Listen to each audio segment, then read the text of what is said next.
Bismillahirrahmanirrahim. Assalamualaikum and good days, guys.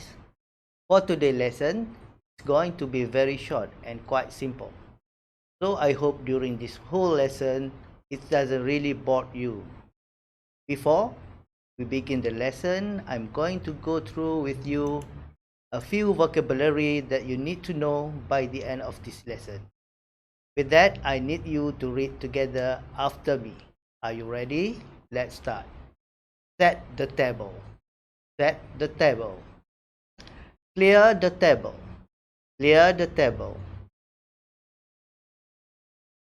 Take out the rubbish. Take out the rubbish. Rake leaves.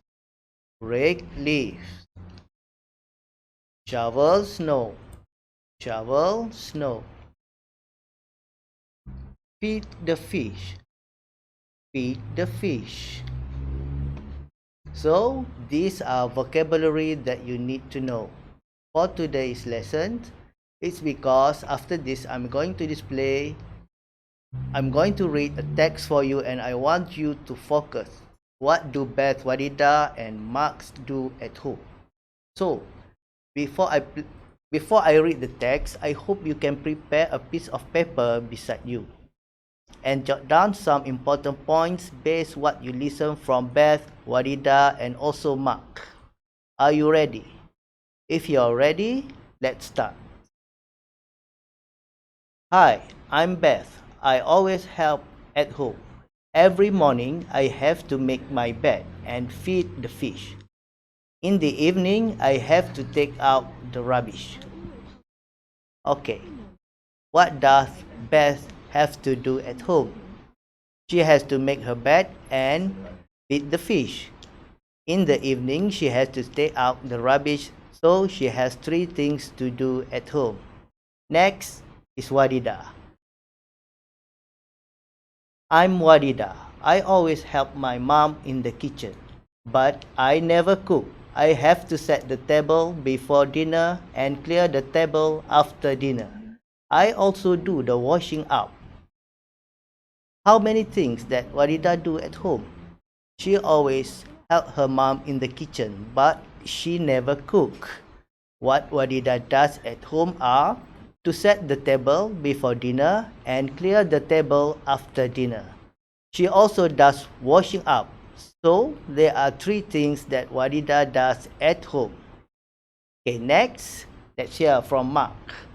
I'm Mark. At home, I have to do jobs in the garden. In the autumn, I have to rake leaves. In the winter, I have to shovel snow. It's very cold, but it's fun. What does Mark have to do at home? He has to do jobs in the garden and he has to rake leaves in the autumn. Last but not least, he has to shovel snow in the winter. Hence, I'm going to do a little activity with you to test your understanding whether which housework they do. I'm going to show you picture and I'm going to ask you who did this, and if you can answer it correctly, congratulations. Number 1. Who did this? Who did this?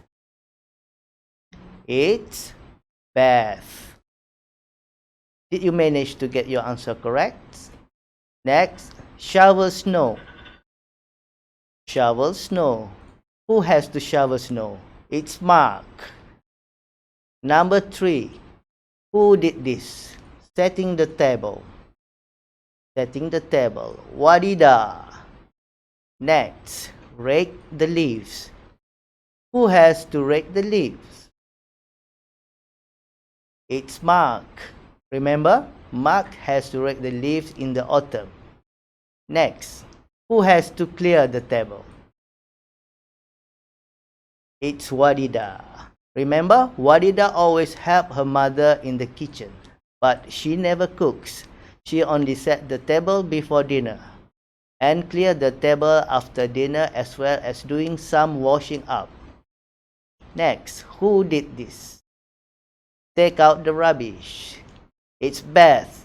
As you can see from the picture already, Bells is holding a bag of rubbish. Okay, now let's move to dish of our lesson for today, which is the structure that we are going to learn in order to tell people about housework.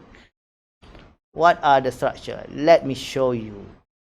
First, when we ask question in this lesson, you are going to learn these two structures, which is what do you have to do, what do they have to do.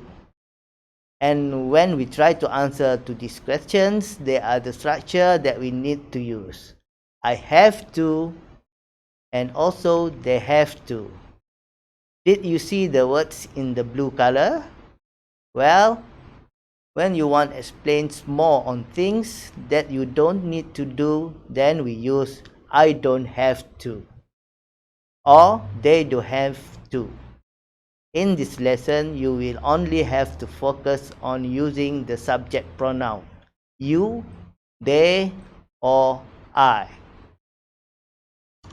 Let's try to do some examples so that it will be easier for you to understand on how to use this structure. These are the examples that I have prepared for you. As you can see, there are two pictures there on the screen. The picture at your left is a picture without a red cross, which means the housework that people have to do, while the picture with a red cross means that it's a housework that the people don't need to do. Therefore, when we want to make answer based on these questions, what do they have to do? What is the answer? They have to water the plants. And what do they don't have to do? They don't have to do the laundry. Another example for you, using the subject pronoun when the subject pronoun you is used, automatically it means that we have to use it as the subject pronoun. For this answer, what's the structure? The structure is I have to clear the table. And what do you don't have to do? I don't have to wash the plate. As easy as that. I hope these examples are enough for you to understand. So that's the end of our lesson today. I'm Muhammad Hafizi from SK Kubang Kolok, Bachok, Kelantan. Thank you.